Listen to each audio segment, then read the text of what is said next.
mas com coragem. Ele tocou terror no Supremo. É, pessoal, o clima esquentou. Eu não podia trazer um vídeo melhor do que esse para você no dia de hoje. Bora então assistir. Ministros do Supremo Tribunal Federal procuraram dirigentes dos principais bancos que operam no Brasil para esclarecer as dúvidas, e também quais seriam os impactos da aplicação da Lei Magnitsky. Segundo o jornal O Globo, esse encontro que reuniu Alexandre de Moraes, Gilmar Mendes e Cristiano Zanin foi marcado por ministros do Supremo Tribunal Federal procuraram dirigentes dos principais bancos que operam no Brasil para esclarecer as dúvidas, e também quais seriam os impactos da aplicação da Lei Magnitsky. Segundo o jornal O Globo, esse encontro que reuniu Alexandre de Moraes, Gilmar Mendes e Cristiano Zanin foi marcado por preocupações e tensões. Os magistrados teriam ouvido dos banqueiros que os sancionados teriam dificuldades até para realizar transações mais simples via Pix, já que os bancos fazem uma varredura automática via sistemas para checar se aquele cliente é ou não alvo dessa lei, impossibilitando os centros financeiros de driblarem esses bloqueios. Além dessa reunião com os banqueiros, com os executivos do banco, a reportagem também afirmou que alguns dos magistrados receberam posteriormente um grupo liderado pelo presidente do Senado, Davi Alcolumbre, para negociar um eventual acordo para encerrar a crise provocada pela prisão de Jair Bolsonaro. E toda essa movimentação mostraria o quanto o STF está incomodado e preocupado com a ofensiva dos Estados Unidos, mesmo que em público façam certas ironias sobre o assunto. Um político influente, com acesso direto a vários ministros, que foi ouvido pelo O Globo, relatou que os ministros estão apavorados com a possibilidade de serem atingidos pela Lei Magnitsky no estágio da vida deles, e que ninguém quer receber essa punição, quer ser sancionado pela Lei Magnitsky. E devem vir sanções contra integrantes do governo brasileiro. Segundo a minha apuração, pessoas do entorno do presidente Lula devem perder o visto para os Estados Unidos. Não o presidente, nem a primeira-dama e nem o vice-presidente Alckmin, mas outras pessoas que estão ali ao redor do presidente Lula. E deve ser adotada também uma segunda camada de sanções contra os ministros do Supremo Tribunal Federal que votaram a favor das punições ao ex-presidente Jair Bolsonaro e também às mídias sociais. Essas sanções devem ser já no âmbito da Lei Magnitsky, que prevê sanções secundárias, ou seja, empresas, entidades, organizações que tenham relações ou negócios com esses alvos das sanções podem ser punidas se mantiverem essas relações com eles. Então, como exemplo, um banco, os bancos precisam fazer operações cambiais, precisam ter acesso a outros bancos americanos para poder ter acesso ao dólar. Então, esses bancos seriam ameaçados de perder esse acesso às instituições, ao sistema financeiro americano, se mantivessem, por exemplo, contas correntes dessas pessoas. E já existe um plano também de escalada, uma vez que eles entendem que o governo brasileiro deve reagir a essas novas medidas e depois dessa reação, então deve haver novas retaliações americanas e no plano está prevista a retirada das credenciais da embaixadora no Brasil, do Brasil em Washington, Maria Luísa Viotti Ribeiro, que seria então uma suspensão das relações diplomáticas. O presidente Trump não nomeou embaixador no Brasil e, segundo a minha apuração, não pretende nomear enquanto o presidente Lula estiver no governo. Para Rita, o Brasil tem tentado se aproximar de outros países para suprir a falta no mercado norte-americano. Essa é uma boa opção, Rita? Vai funcionar? Demorou, né, Leandro? Demorou muito, mas é uma boa opção. Por enquanto é a única opção, já que não tem avanço na diplomacia e já que tudo é culpa do Bolsonaro, porque desde que esse governo assumiu, tudo que acontece no Brasil, a culpa é do Bolsonaro. Então fica complicado ser vítima e fica complicado também você sempre colocar a culpa em terceiros, mas a gente tem que agir, a gente tem que ser proativos. E isso, repito, não é humilhação conversar com a maior economia do mundo. É necessidade de não perdermos os investimentos dos americanos aqui e não perdermos o mercado que foi duramente conquistado, e um mercado que é nosso, principalmente, aí eu repito de novo, no caso do café. Isso tem que ser resolvido rapidamente. E a gente resolve as coisas quando a gente quer conversar, quando a gente precisa conversar. Mas entre precisar e querer, está havendo uma distância no Brasil.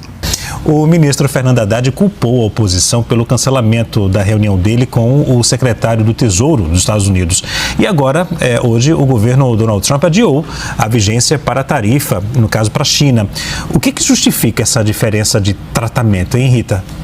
Pois é, a China conversa com o Trump. Eles viajam, se encontram até fora dos Estados Unidos e fora da China, mas eles se encontram. Eu não sei se existe essa vontade explícita do Brasil em se encontrar com membros do governo Trump e em negociar diplomaticamente.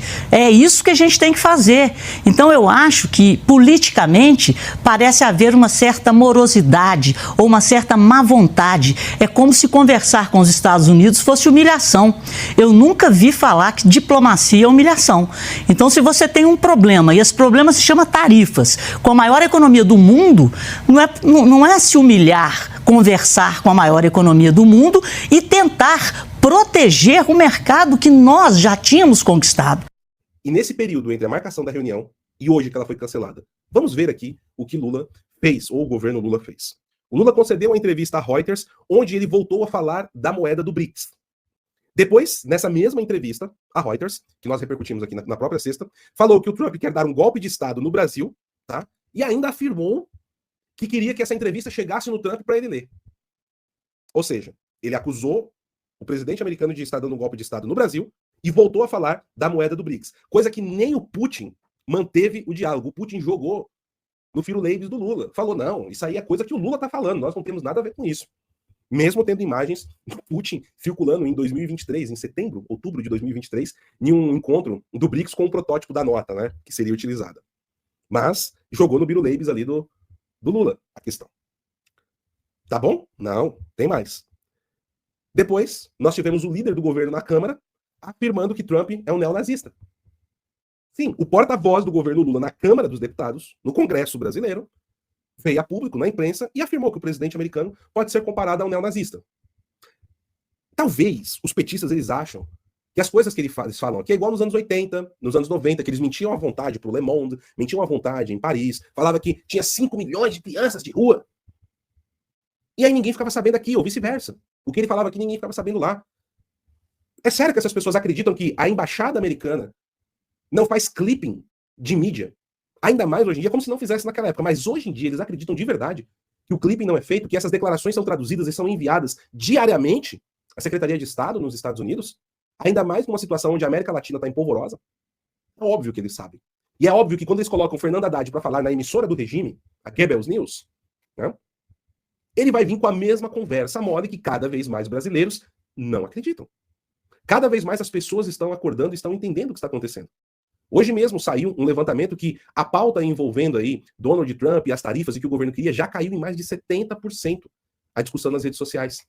E como previsto, e como nós falamos há exatamente um mês atrás aqui, o Lula está com o relógio correndo para salvar o que resta de governo dele. Mas mais do que isso, pessoal, e aqui é o ponto que eu quero recomendar novamente que vocês assistam o Observatório Global 92, de hoje à tarde, na íntegra, com muita atenção.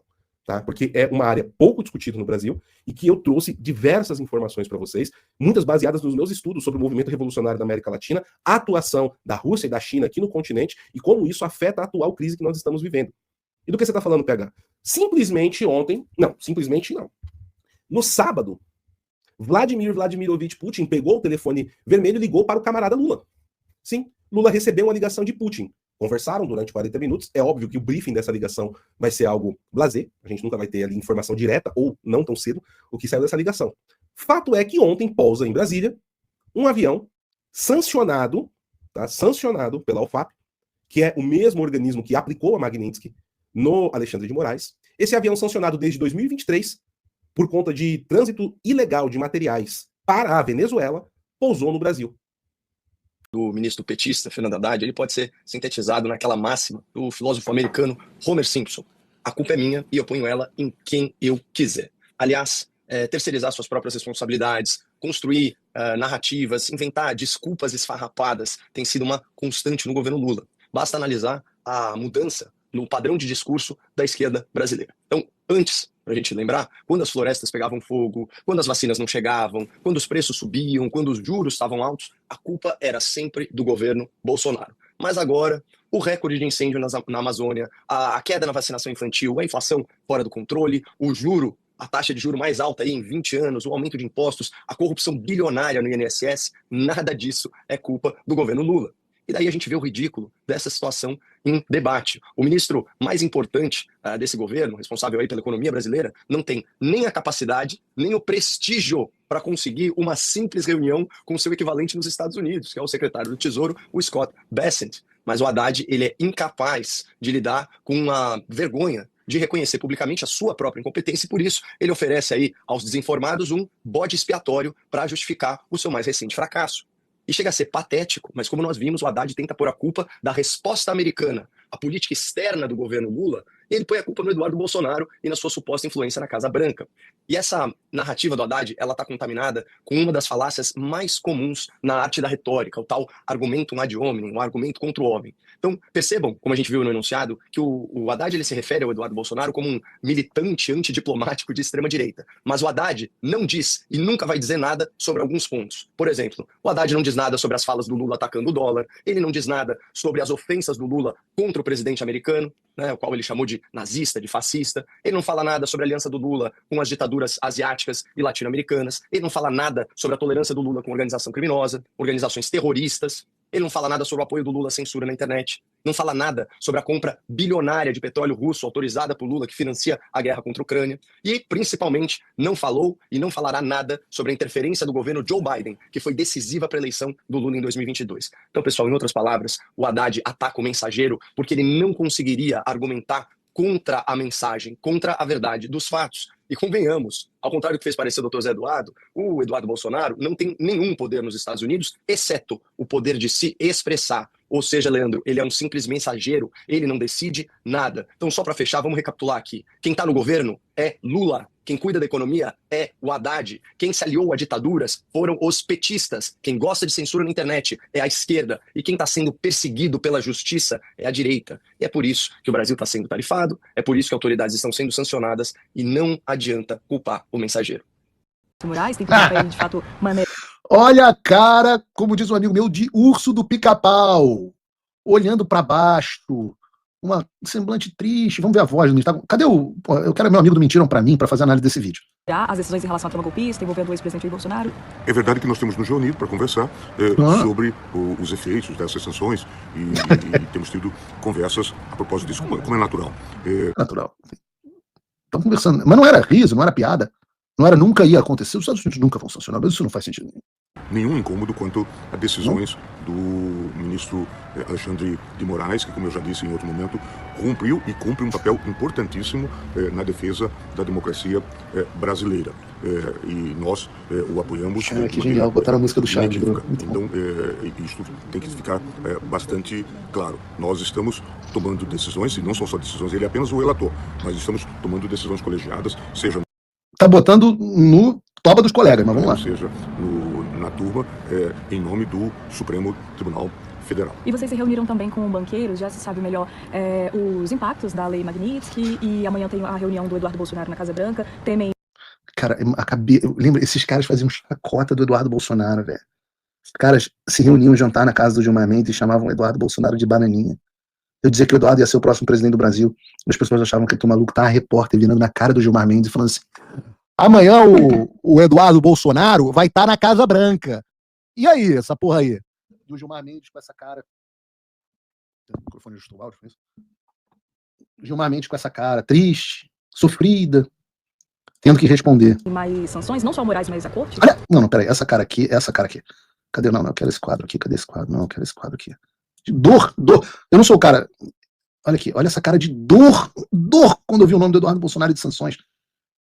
Vamos botar de novo, eu quero botar de novo a cara, a transformação do semblante Um semblante de dor, olha. Na Casa Branca temem mais sanções, não só morais. Esse aqui, esse semblante aqui. Esse. Sanções não só morais. Desculpa, isso não tá na pauta do programa, mas eu tô me divertindo. Olha a cara de dor, entrou, meu amigo. Esse é o Djalma, entrando com força, Djalmão, entrando com força, Gilmar. Eu tô me divertindo. Eu não sei vocês. Eu nem quero mais ser pago pra fazer o Paulo Freire do Show. Mas a corte? Não estamos avaliando isso. Temos conversado sobre eventuais consequências dessas medidas restritivas e de como outros países têm lidado com elas. Somente isso. O mais não nos compete. Cara, Gilmar, eu nunca imaginei. O homem mais poderoso do Brasil, o homem que supostamente estaria por trás do Alexandre de Moraes. Eu tenho 80 mil pessoas aqui no Paulo Freire do Show se divertindo. Cravem o dedo no like. Você vê, né? Quem tem medo. Dona Guilmar, como é que tá agora? IDP. Hã? E não é o Gilmar, não. Não é o Gilmar, não. Eu digo que essa pressão mudou o planejamento de muita gente. Inclusive, eu falei do nome Van Brussel. Van Brussel é muito bonito. Por causa do Bernardo Van Brussel Barroso. Eu normalmente não abordo aqui questões familiares, mas esse é o filho do Barroso, que, apesar de ser diretor do BTG Pactual em Miami, segundo notícias dos jornais, foi orientado pelo pai a não retornar aos Estados Unidos. Doutor, Antes de falar do dia de hoje, Renan Eduardo, umas coisas que saíram da Magnitsky, o Moraes ontem participou de um evento. É curioso que você vê, né? Olha a manchete. Tem duas coisas curiosas. Moraes fala em erros, né? Erros. Tiveram alguns erros e também acertos. E além de falar dos erros, às vezes o cara erra. Ele destaca o colegiado, viu? E ele destaca o colegiado em que sentido? Nós realmente podemos, com erros e acertos, né? Porque isso faz parte de qualquer instituição composta por seres humanos, elas acabam repetindo os erros dos seres humanos. Mas aí, para evitar os erros ou corrigi-los, é exatamente por isso que o judiciário é um órgão colegiado, para que uns corrijam os equívocos, né, dos outros. Ou seja, eu não atuo sozinho. É um colegiado. Ninguém vai soltar a mão de ninguém, hein? Ninguém vai soltar a mão de ninguém, é? Pra mim isso aqui é típica fala que, sei lá, ele não tá falando só pra plateia, né, que tá ali. Acho que ele tá falando pros seus coleguinhas também do judiciário. É assim, entre os vários bastidores. Um deles é esse aqui. Estados Unidos cercam familiares para asfixiar ministros do Supremo com a Magnitsky. O governo dos Estados Unidos já tem em mãos uma lista com informações aprofundadas sobre todos os escritórios de advocacia que pertencem a familiares de ministros do Supremo ou dos quais esses parentes são sócios. A gestão Trump também possui um levantamento detalhado de institutos de ensino ou de pesquisa. Fico pensando, né? Quais são os magistrados que têm instituições de ensino, escolas, universidades, ligados de alguma maneira aos magistrados da Suprema Corte.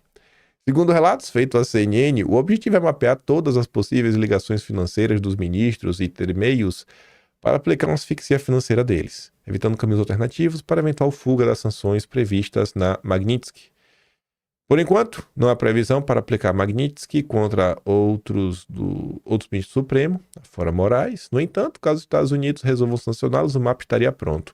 Conforme interlocutores, o governo americano busca garantir que um eventual endurecimento na aplicação da Magnitsky não seja inócuo, com ministros usando o CNPJ de uma empresa ou a movimentação financeira de institutos privados no qual sejam sócios. Eu tô lembrando que agora, né, eu falei que hoje era o dia, mas não é o dia. O dia é amanhã. Amanhã é quarta-feira. Na minha cabeça tá toda maluca. Amanhã é quarta-feira. Hoje é terça. Não é isso? Hoje é terça. É terça. Tô com a roupa de terça-feira. Eu tô maluco nas ideias. Amanhã é o dia. Minha introdução já ficou errada. Já fake news a introdução. Mas tudo bem. Corrigido ao longo do vídeo.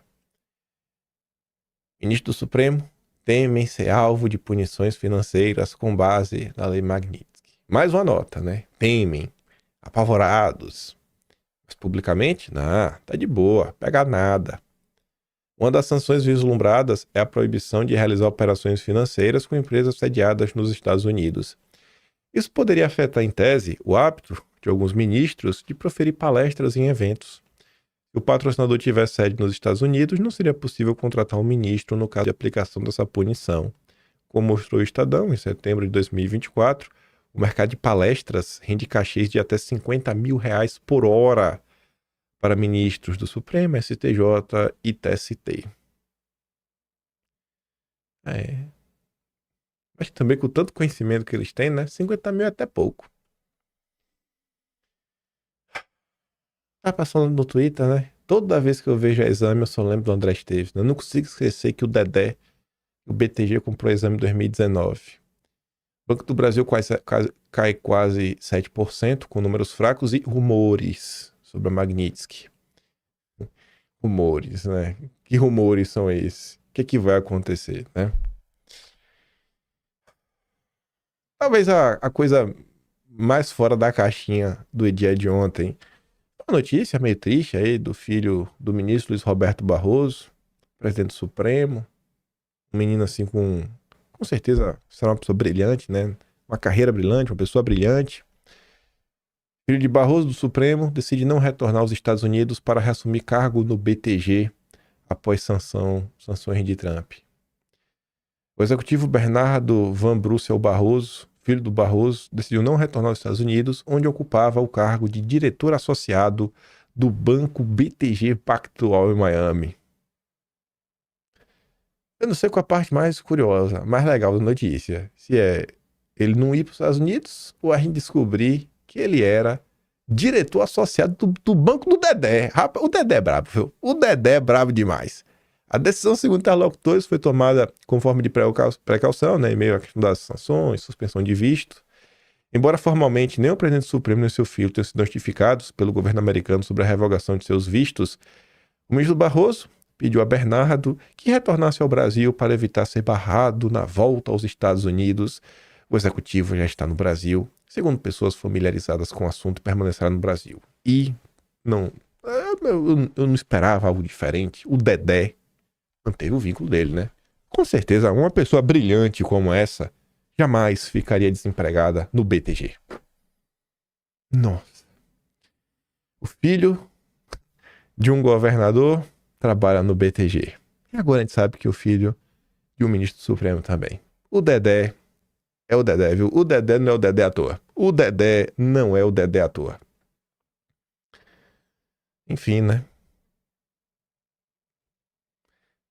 É só para deixar isso bem claro, ó. Se você acha ruim que o filho do ministro Barroso é diretor associado do BTG, se você acha que tem alguma coisa além da capacidade técnica desse menino,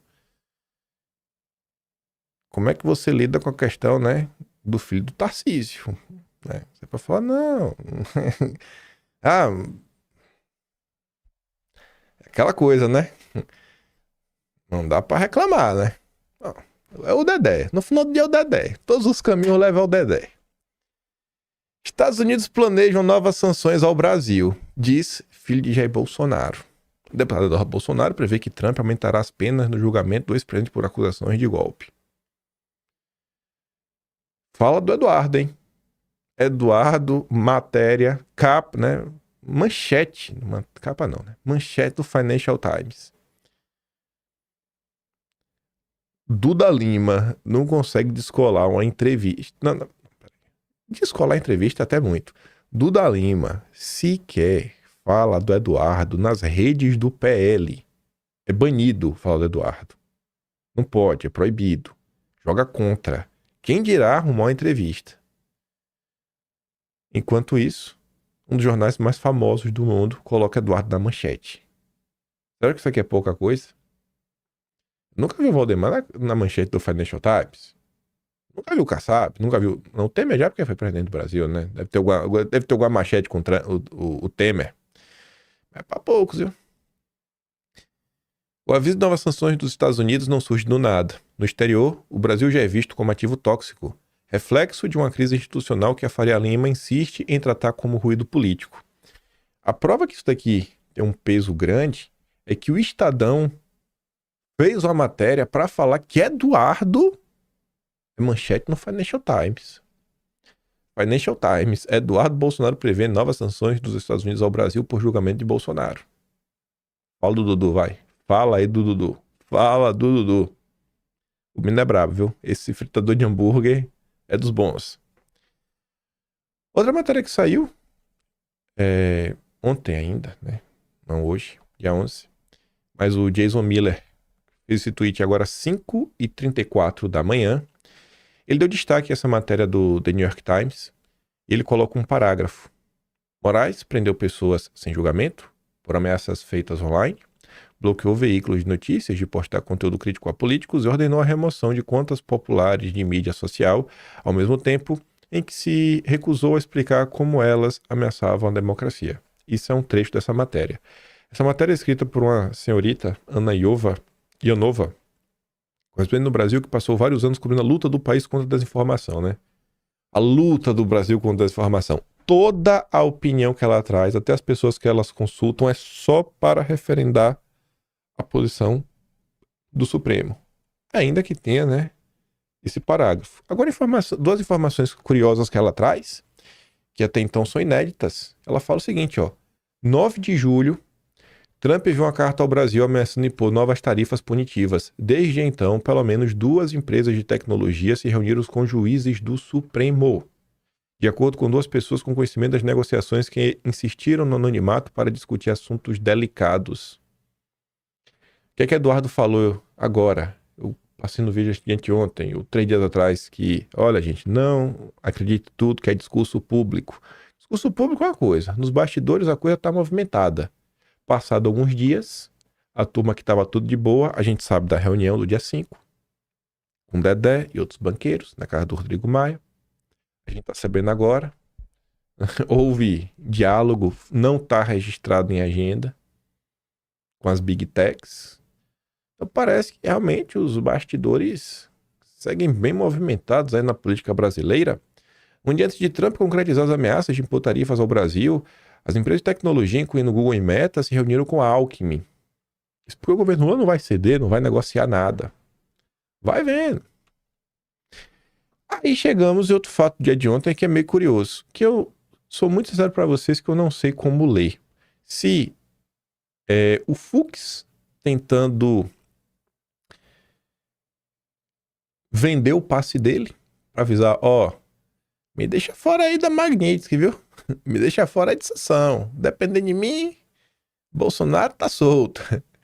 Não sei se vai nessa linha, a questão do Fux, ou se vai na linha do seguinte: a turma lá da corte tá meio chateada que o Fux vem votando contra aí em temas importantíssimos para a corte.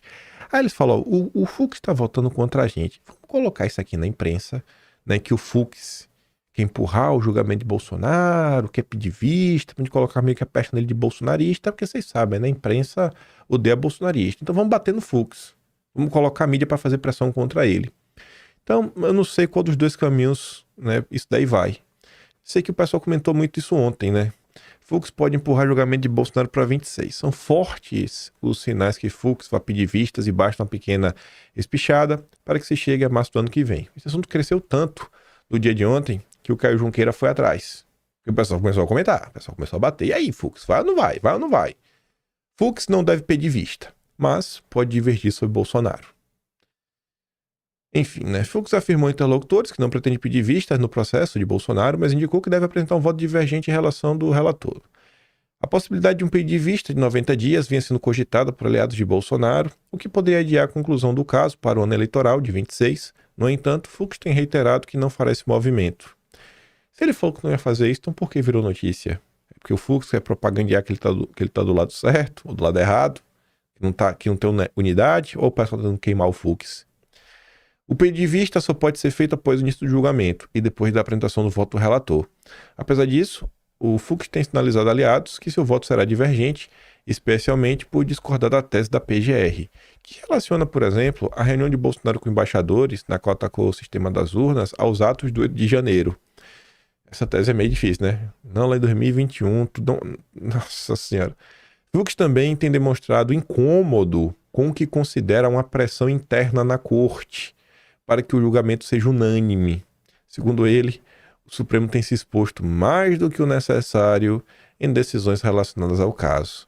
O ministro havia votado de forma divergente na decisão que determinou o uso de tornozeleira eletrônica por Bolsonaro e tem indicado que manterá coerência nas próximas deliberações sobre o ex-presidente.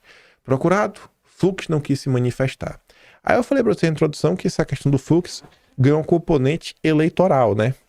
Lá vem a Mônica Bergamo. Fux não ajuda Bolsonaro, mas prejudica Tarcísio caso protele julgamento. Analisam magistrados e políticos. Eu fiquei assim, coisa, né? Como é que chegamos nas eleições, né? Aí eu fui ler a matéria da Mônica Bergamo. Do ponto de vista jurídico, Fux não conseguiria evitar a condenação de Bolsonaro, nem tirá-lo da prisão domiciliar. Isso porque os outros 4 magistrados que integram a primeira turma devem proferir seus votos, mesmo com eventual pedido de vista. Então o Fux vai pedir, vai ficar 4-0 esperando só o Fux votar. E dura 90 dias. Com isso, Bolsonaro, que já está preso em casa, por descumprir medidas cautelares, seguirá detido, mesmo que o fim do julgamento seja adiado. Tá bom. O único efeito de eventual iniciativa de Fux, portanto, seria adiar por 3 meses o início do cumprimento de pena definitiva, que Bolsonaro deve ser condenado.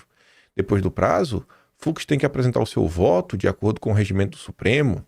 Bolsonaro, então, poderá ser enviado a uma prisão militar ou comum, ainda que com algumas regalias, como cela isolada dos demais presos. Olha, como é muita regalia, né? Nossa Senhora! É muita regalia. E é um pode, né? É um pode.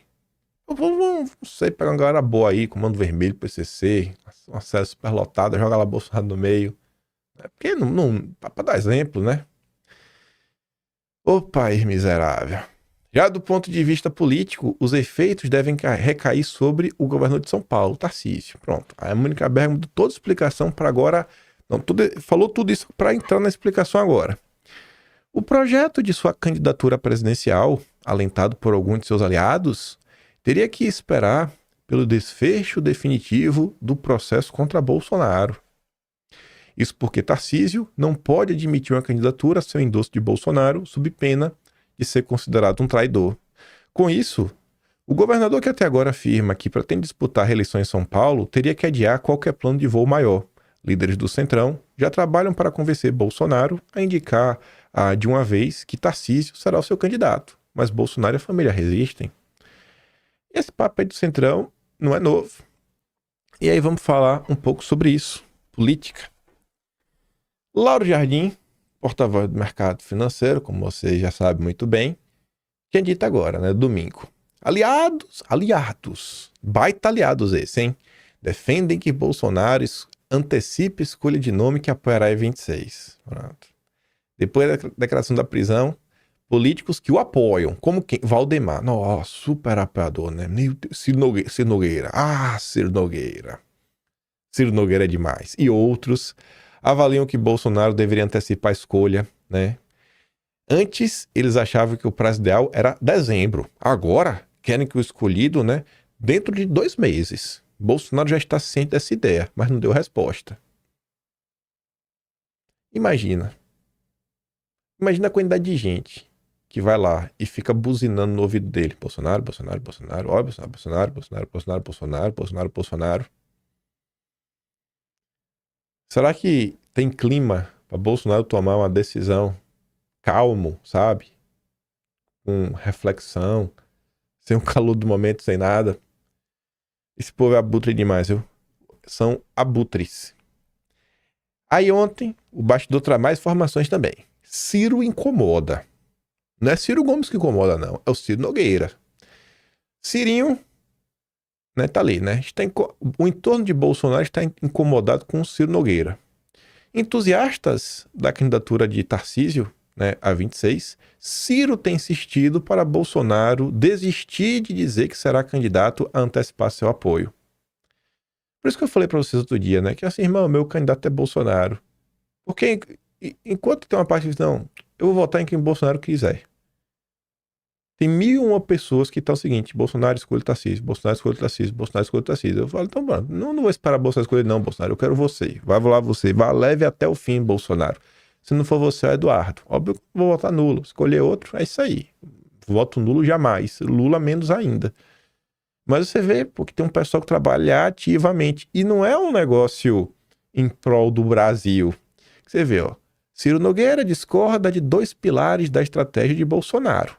Primeiro, segurar o anúncio de apoio até o ano que vem, quando todos os recursos sobre sua inelegibilidade serão julgados no TSE. E o segundo pilar, insistir na candidatura de um dos filhos, Eduardo ou Flávio. Não, o Ciro Nogueira discorda de ambos. Nem o Jair tentar, nem os filhos do Jair serem presidentes. Por quê? Porque Ciro Nogueira está preocupado com o Brasil? Em público, Ciro diz que Tarcísio deve disputar a reeleição. Nos bastidores, o discurso é favorável à disputa pela presidência. Ciro foi o primeiro líder do Centrão a dizer que Bolsonaro precisa apontar logo o sucessor. Mais do que entusiasta, Ciro trabalha para ser visto do Tarcísio. Bom, olhando a composição dos blocos do Centrão, os republicanos, assim, o Valdemar, tu acha que o Valdemar vai colocar um vice? Vai ser briga, né? Mas, obviamente, vai tentar. Mas você olhando aquela conversa de que não, veja se não é um discurso fácil. Olha, Bolsonaro, você já escolheu cabeça de chapa, Bolsonaro. O Tarcísio é o seu candidato, Bolsonaro. Você não pode ter o candidato e ainda vice, Bolsonaro. Você tem que abrir na chapa, são composições, Bolsonaro. A federação com maior tempo de TV e fundo, Bolsonaro. Sou a minha, Bolsonaro. Então a vice tem que ser da minha federação, Bolsonaro.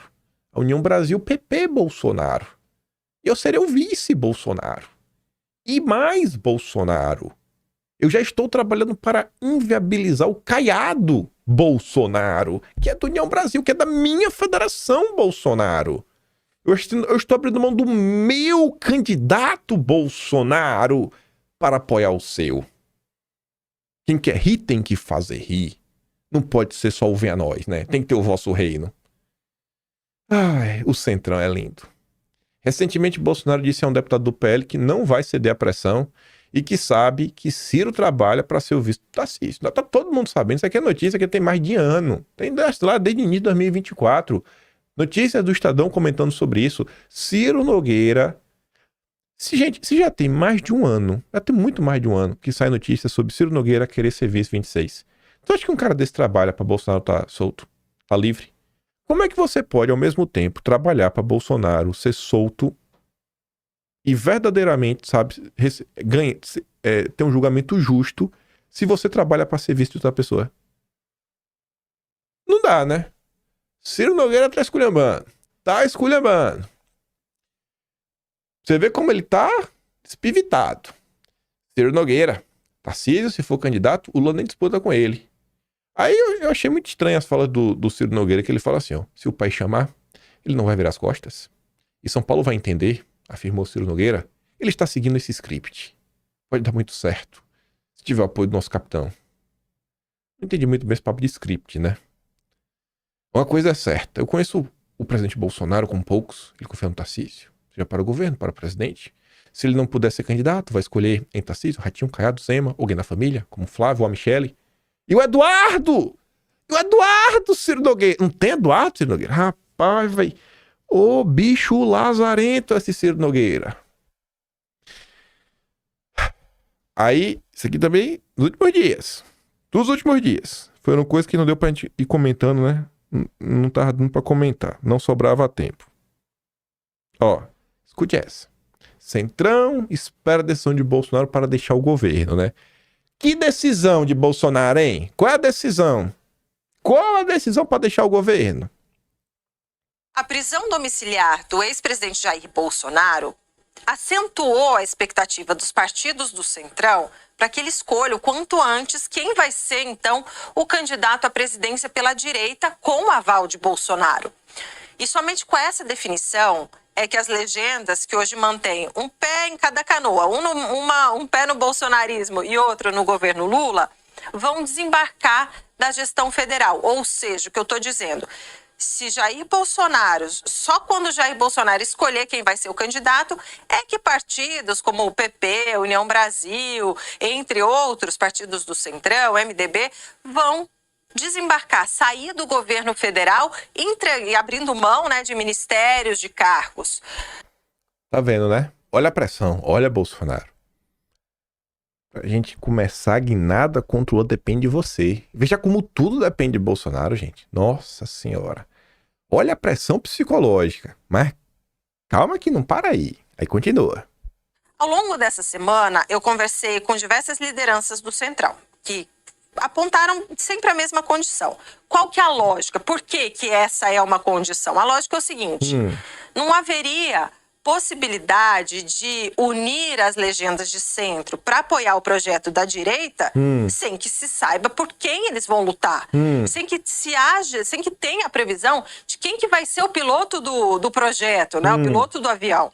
Então, conforme explicou um presidente de partido para mim, mesmo com as autorizações do ministro do Supremo Tribunal Federal, Alexandre de Moraes, que permitem a Bolsonaro receber visitas lá na prisão domiciliar em casa aqui em Brasília, de aliados políticos, a avaliação é de que, por estar preso, por estar sem celular, o poder de articulação do ex-presidente fica comprometido, pelo menos parcialmente comprometido. Então, lideranças do Republicanos, do PP, do PSD, do MDB e do União Brasil, ouvidas por mim reservadamente, me disseram o seguinte, eles desejam que o nome escolhido por Bolsonaro para disputar o Palácio do Planalto seja o do governador de São Paulo, Tarcísio de Freitas.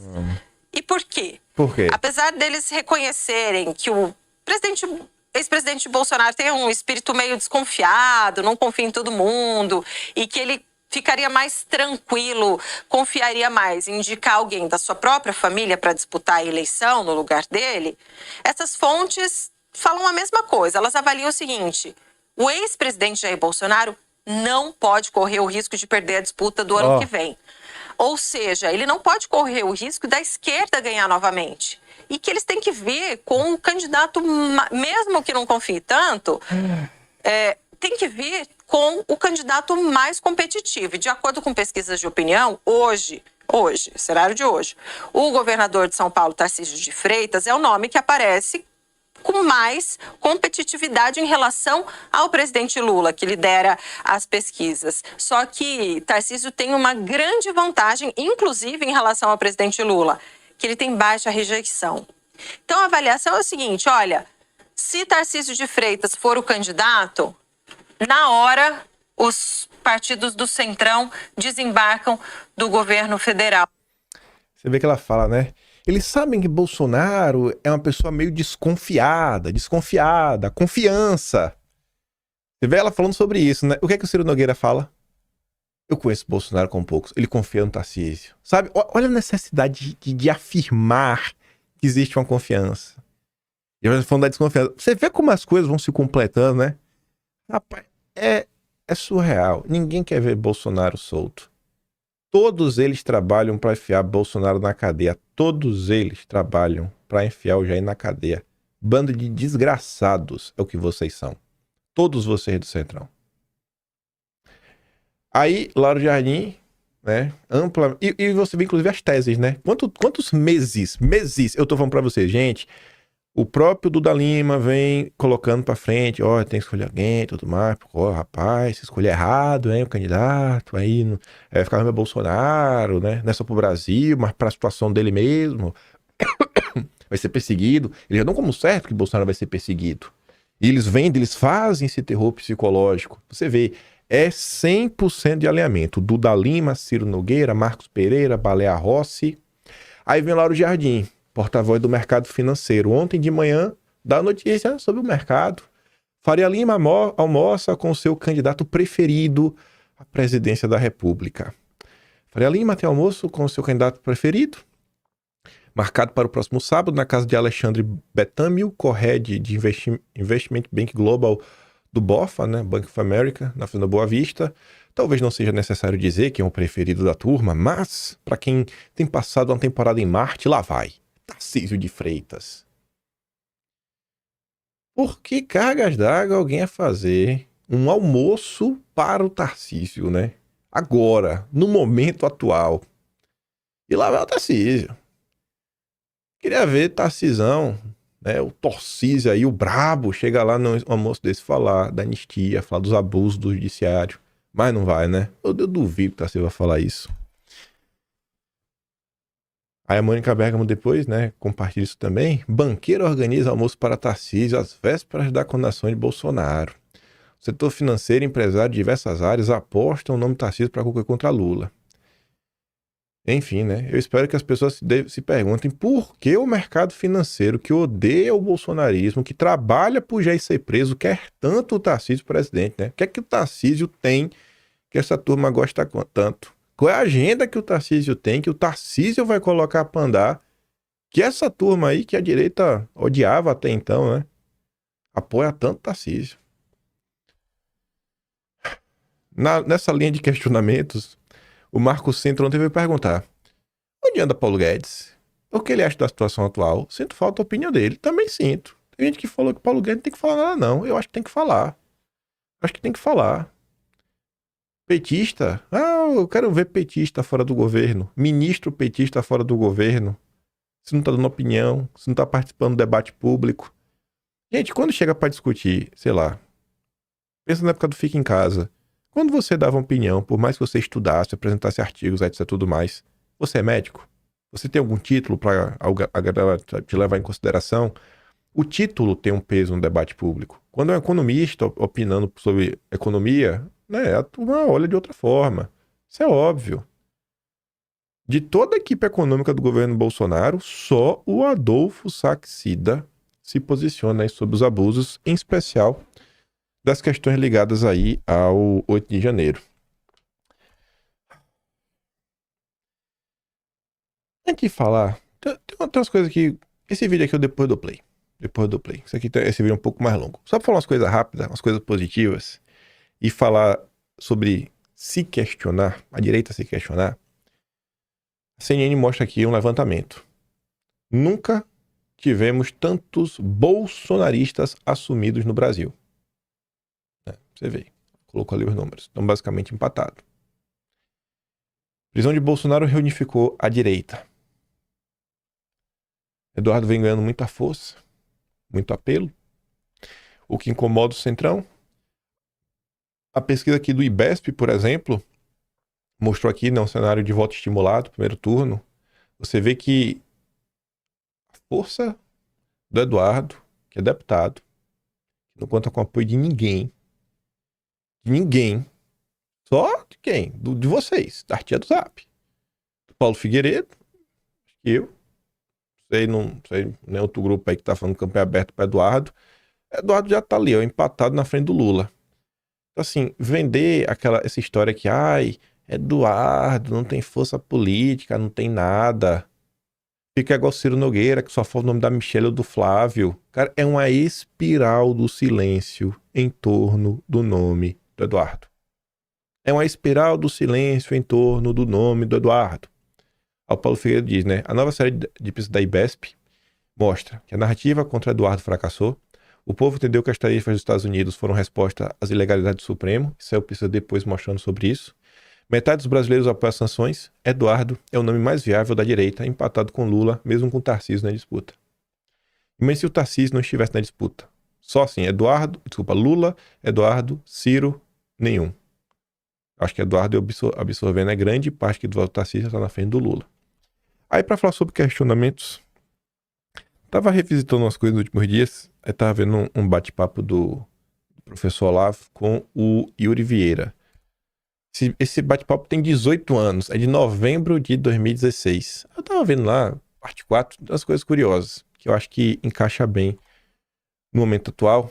E eu ia falar sobre isso, não para falar dessas questões agora eleitorais, mas por causa do seguinte, né? Ele tá chegando em 2026. Independente de chegar no momento, por mais que o mundo não seja dividido apenas em direita e esquerda, o mundo é um pouco mais amplo, né? A direita tem várias bolhas, a esquerda tem várias bolhas.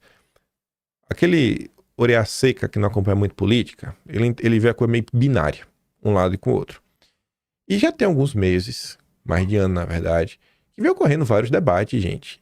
E assim, eu mesmo não fico falando assim pra não jogar água no chope de ninguém, mas a direita vem passando vergonha atrás de vergonha. Talvez a primeira grande vergonha foi o debate da Renata Barreto com Elia Jabbour. Porque o pessoal entra no debate sem saber realmente a fundo os temas que vão debater e menosprezando o adversário. O Elia Jabbour é especialista em China há quantos anos? Mais de 20 anos o cara estuda sobre isso. Então você chega lá só com o beabá dos estudos econômicos que você tem, cara, é muito difícil você conseguir passar a perna num cara desse. Não é aquele debate não dá pra ir achando que é o debate quando mamãe falei ia na rua perguntar pro petista se ele sabia o que era FGTS. Aí depois teve o debate do Caporesco com o Jones Manuel, que, meu Deus do céu, foi vergonhoso. Teve do Pavanato com o Humberto Matos, que também não foi bacana. Teve nós vimos o Adriles contra o Humberto Matos, não foi bacana.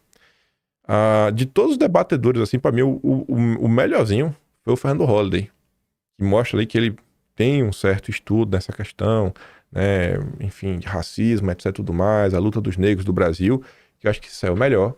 Mas o restante, cara, a coisa tá meio sofrida.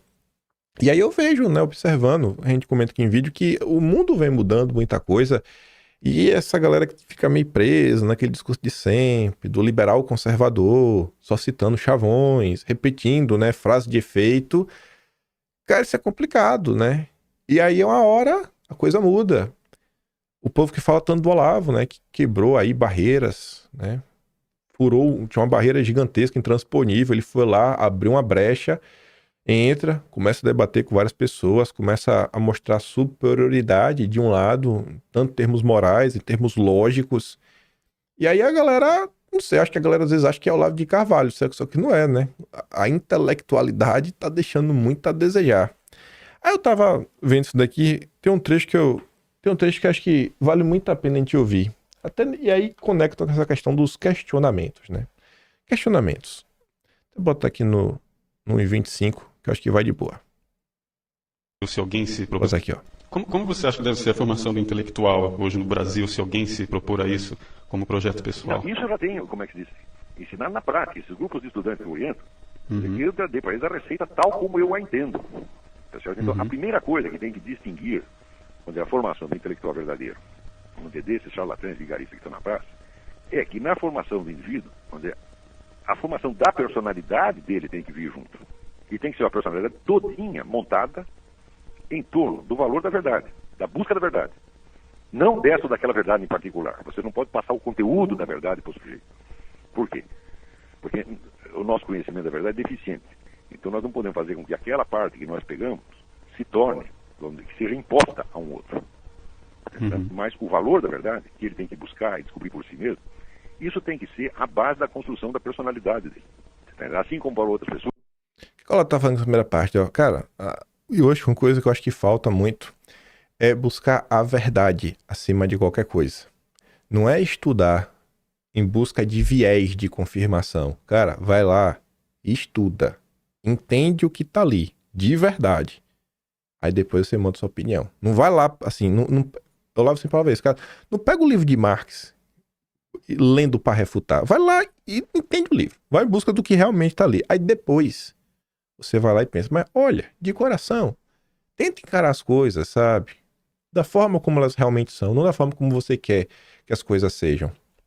Aí ele continua. E essa segunda parte aí, eu acho que é a parte mais importante, que se conecta com esses questionamentos, inclusive da Faria Lima. Por exemplo, se você pegar, digamos, um empresário, um cara do mundo empresarial, a base da construção da personalidade dele é a busca do sucesso e da vitória, você tá entendendo? No mundo prático, não é isso? Ele tem que querer isso, porque é isso que ele vai ter que buscar 24 horas por dia, não é isso? Se o sujeito for um artista, ele vai ter que centrar a formação dele na busca da criatividade, né? De novas formas, etc. Da expressividade. Né? Mas se é para ser um intelectual de pensamento, o valor central é a verdade. A sua vida é a busca da verdade, mesmo que você não consiga expressá-la.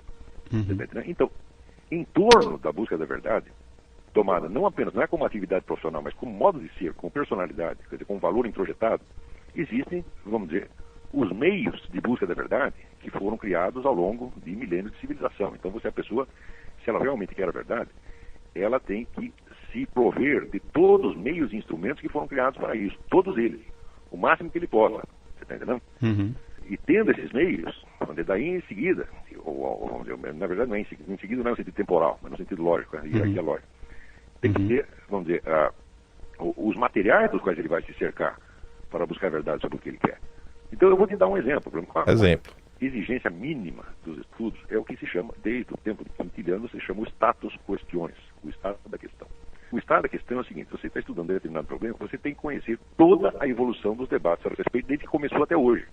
Então, você conhecer isso é o mínimo de exigência necessário para que nós possamos julgar a sua sinceridade na busca da verdade sobre aquele ponto. Ora, eu nunca conheci uma porra de um brasileiro que conhecesse o status questione do que ele está discutindo. Eu nunca vi. É um negócio horroroso. Não tem nem um único. Todas as pessoas que opinam sobre o que quer que seja não têm a menor ideia da evolução histórica dos debates sobre o mesmo ponto. Eu digo, mas se o sujeito não tem interesse suficiente em absorver, tá certo, o que foi ensinado a respeito pelas mentes mais melhores dos séculos anteriores, por que nós devemos ter interesse em absorver a opinião dele? Você está entendendo?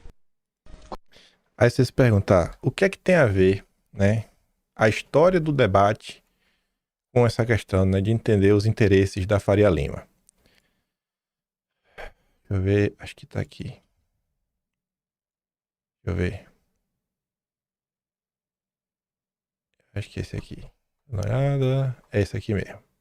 Só para dar um exemplo, né? Exatamente o que o Olavo está comentando. Deixa eu botar aqui, dar um zoom na tela. Pronto. Você lembra de um dossiê que a gente fez, acho que sem ser esse final de semana anterior? Eu falar, né? A pergunta tá com vários erros de português, mas o que é que eu fazia, né? Eu pedia pro ChatGPT me ajudar a explicar meio que a história da ideia liberal, da ideia do liberalismo no Brasil. Colocava primeiro minha tese, ia lá comentando. No segundo momento, eu perguntava sobre o pensamento dominante em cada uma das eras. Cara, qual era o pensamento dominante na Primeira República, na Segunda República, Terceira, Quarta, Quinta, sabe? Quem pensava, qual era a corrente contrária, nomes. Entender isso minimamente até o momento atual. Aí depois, indo um pouquinho além, né? Pra saber, cara, e quem eram as pessoas que ocupavam os cargos de destaque, para entender como isso daí se dava. Depois perguntava sobre a hegemonia, né, do discurso do liberalismo voltado ao mercado financeiro. E aí trazia, sabe, pô, como é que vinha, os embates, até os 80 e tudo mais, a origem das ideias.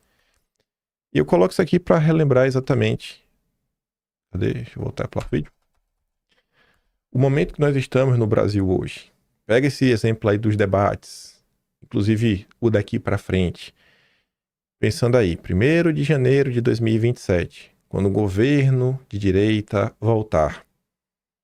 Quais vão ser as soluções desse governo para a educação, para a saúde, para o meio ambiente, para a economia, para a infraestrutura, para Minas Energia, inúmeros ministérios? Quais são nossos quadros? A direita só está preocupada nesse momento com a liberdade de expressão, 100% entendível, e, enfim, e a direita não estou me referindo ao povão. O povão não tem obrigação nenhuma em construir o futuro. Essas coisas normalmente passam da cabeça de poucos, mas a nossa classe política, né, as lideranças da direita ao redor do Brasil, eles precisam estar pensando em outros assuntos.